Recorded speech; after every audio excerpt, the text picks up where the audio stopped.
gawa po tayo ng DIY Christmas tree or wild Christmas tree. Meron kasi ako napanood, gumawa siya, ang ganda at nainggit ako, kaya gagawin ko rin. Tara na, simulan muna natin sa pag-drawing. Hindi ako sanay mag-drawing, pero dahil may ruler, siguro naman magiging pantay yan, ano? Gagawa lang ako ng pattern para sa Christmas tree para hindi naman tabingi. Concrete wall nga pala itong lalagyan ko ng Christmas tree. Hindi ako pwedeng magbutas kaya gagamit na lang ako ng adhesive hook. Sana naman ay effective to. Madikit talaga para hindi mag-collapse ang Christmas tree ko. Ididikit ko lang to ng patagilid at dyan isasabit yung garlands. Pupunuin ko yung pattern na dinrawing ko ng adhesive hook na to. Charan! Napuno ko na ng adhesive hook. Ngayon naman ay sasabit na ang garlands. So, ganyan lang yan, paikot-ikutin, tapos pagduduktungin natin, madali lang naman yan pagduktungin kasi wire yung basta wire yan. Tapos, ikot-ikutin lang, magduduktong na at hindi na yon malalagtas. Uulit-ulitin ko lang yung proseso na yan hanggang mapuno ko na itong pattern na ginawa ko. Tapos, buo na ang Christmas tree.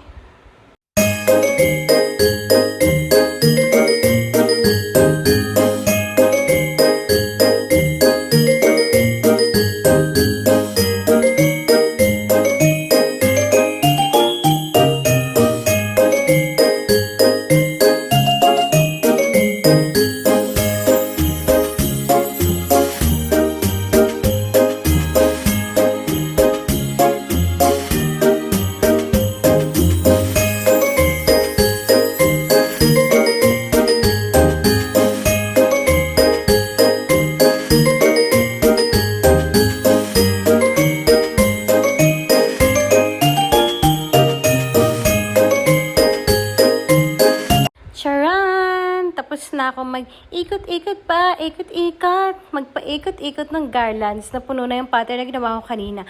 Next naman yan, lalagay natin yung star. At syempre, ang ginamit ko pa rin dyan, yung adhesive hook. Pero transparent yan, kaya pag hindi ganyan ka-focus yung camera, hindi naman halata, o diba? Tapos ay maglalagay naman ako ng Christmas lights. Kung paano inilagay yung garlands, ganon din ilalagay yung mga Christmas lights. Kaya kailangan magkasing haba yung garlands saka yung Christmas light na bibilhin.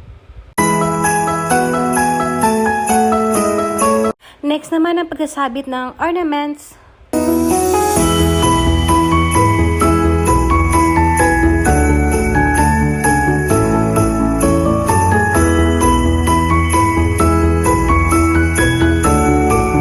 Almost done! Sa next video naman, gagawin ko ang mga paa,